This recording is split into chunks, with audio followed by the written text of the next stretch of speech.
को मिलो इतने के सियासतदान करके पूछो कि मुखा अमेरिका में पूछो तो सिंधु दे जी करी का ख्याल लती बजी हो नालो वठी दो चा जी का सिंधु दे जी करी जनाए अरे बाबा तू किस तुझे पीप दिठो तो साईं जीएम से दे 31 साल इन करे जेल में न हो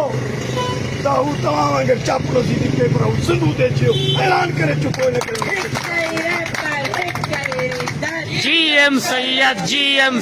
सिंधु देशी गाल न हुजे जीएम से 31 साल जेल न कटे जेकॾहिं सिंधु देशी गाल न हुजे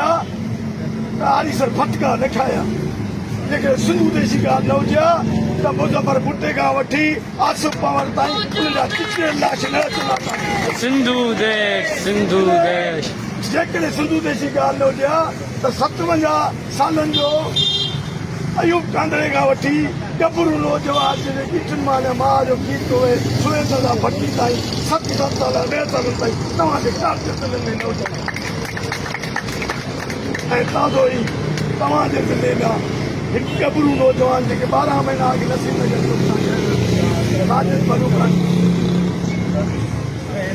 ऐं हिकु दीवान हिकु सरमद उन्हनि जा लाश हिकु ॾींहं ते मिलनि था इहे इन करे मिलनि था जो हिते सिंधु देशी ॻाल्हि आहे तोखे नथा मारी जेको चवे थो त सिंधु देशी ॻाल्हि न आहे तूं बि इक़्तिदार लाइ वड़ी थो तोखे नथा गोलियूं हणनि छो तुंहिंजे पीउ खे गोलियूं न हूं छो तव्हांखे तो टार्चर ॾिनो छो